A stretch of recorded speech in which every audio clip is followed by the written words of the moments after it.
దానియేలు గ్రంథము 6వ అధ్యాయము. తన రాజ్యమంతటిపైన అధిపతులుగా ఉండుటకై 120 మంది అధిపతులను నియమించుటకు దర్యావేషునకు ఇష్టమాయెను. వారిపైన ముగ్గురిని ప్రధానులుగా నియమించెను. ఆ ముగ్గురిలో దానియేలు ముఖ్యుడు. రాజునకు నష్టము కలుగకుండునట్లు ఆ అధిపతులు తప్పకుండా వీరికి లెక్కలు ఒప్పజెప్పవలెనని ఆజ్ఞ ఇచ్చెను. ఈ దానియేలు అతి శ్రేష్టమైన బుద్ధిగలవాడై ప్రధానులలోను అధిపతులలోను ప్రఖ్యాతి నొంది ఉండెను గనుక రాజ్యమంతటి మీద అతని నియమింపవలెనని రాజుద్దేశించెను. అందుక ప్రధానులను అధిపతులను రాజ్యపాలన విషయములో దానియేలు మీద ఏదైనా ఒక నింద మోపవలెననియుండి తగిన హేతువు కనిపెట్టుచుండిరి గాని దానియేలు నమ్మకస్తుడై ఏ నేరమైనను ఏ తప్పైనను చేయువాడు కాడు గనుక దానియేలులో తప్పైనను లోపమైనను కనుగొనలేకపోయిరి.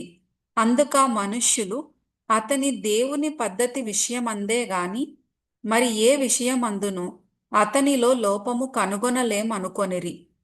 కాబట్టి ఆ ప్రధానులను అధిపతులను రాజునొద్దకు సందడిగా కూడివచ్చి ఇట్లనిరి: రాజగు దర్యావేషు చిరంజీవివై యుందువుగాక.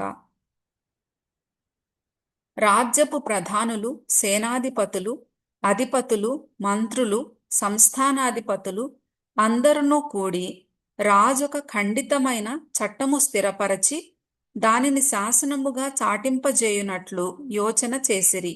ఎట్లనగా 30 దినముల వరకు నీ యొద్ద తప్ప మరి ఏ దేవుని యొద్ద అయినను మానవుని యొద్ద అయినను ఎవడునో ఏ మనవియు చేయకూడదు. ఎవడైనను చేసిన ఎడల వాడు సింహముల గుహలో పడద్రోయబడును.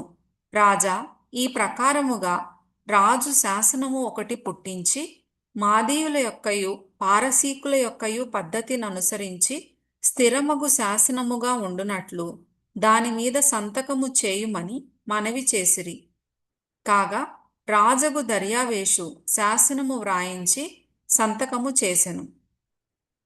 ఇట్టి శాసనము సంతకము చేయబడెనని దానియేలు తెలిసికొనినను అతడు తన ఇంటికి వెళ్ళి యథాప్రకారముగా అనుదినము ముమ్మారు మోకాళ్ళూని తన ఇంటి పైగది కిటికీలు యెరూషలేము తట్టునకు తెరవబడి ఉండగా తన దేవునికి ప్రార్థన చేయుచు ఆయనను స్తుతించుచూ వచ్చెను.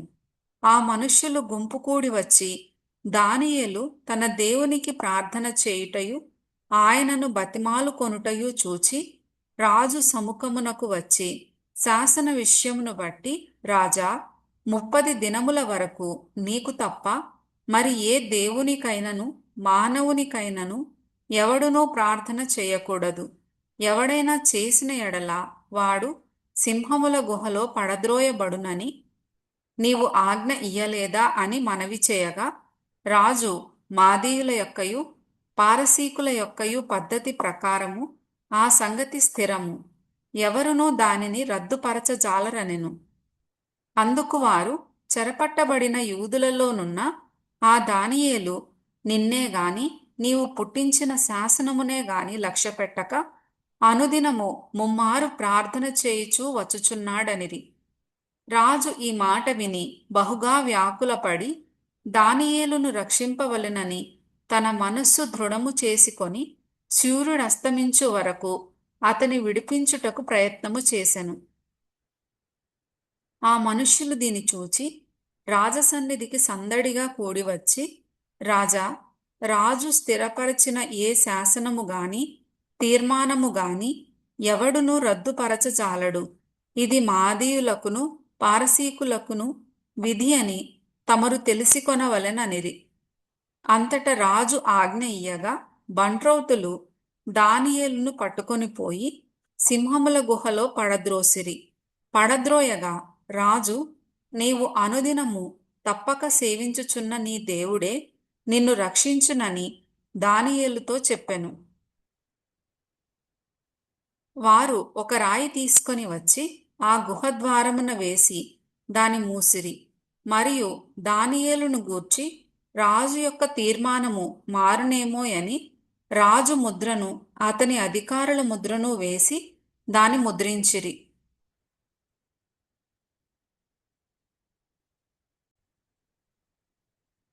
అంతటా రాజు తన నగరునకు వెళ్ళి ఆ రాత్రి అంతా ఉపవాసముండి నాట్య వాయిద్యములను జరగనీయలేదు. అతనికి నిద్ర పట్టకపోయెను. తెల్లవారుజామున రాజు వేగిరమే లేచి సింహముల గుహ దగ్గరకు త్వరపడిపోయెను. అతడు గుహ దగ్గరకు రాగానే దుఃఖస్వరముతో దానియేలును పిలిచి, జీవము గల దేవుని సేవకుడవైన దానియేలు, నిత్యము నీవు సేవించుచున్న నీ దేవుడు నిన్ను రక్షింపగలిగెనా అని అతనిని అడిగెను. అందుకు దానియేలు, రాజు చిరకాలము జీవించునుగాక, నేను నా దేవుని దృష్టికి నిర్దోషినిగా కనబడితిని గనుక ఆయన తన దూతనంపించి సింహములు నాకు ఏ హానియూ చేయకుండా వాటి నోళ్లు మూయించెను. రాజా, నీ దృష్టికి నేను నేరము చేసిన వాడను కానుగదా అనెను. రాజు ఇందును గూర్చి అతి సంతోషభరితుడై దానియేలును గుహలో నుండి పైకి తీయుడని ఆజ్ఞ ఇయ్యగా బంట్రౌతులు దానియేలును బయటికి తీసిరి.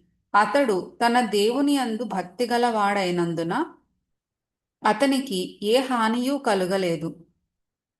రాజు ఆజ్ఞ ఇయ్యగా దానియేలు మీద నిందమోపిన ఆ మనుష్యులను వారు తోడుకొని వచ్చి సింహముల గుహలో పడద్రోసిరి.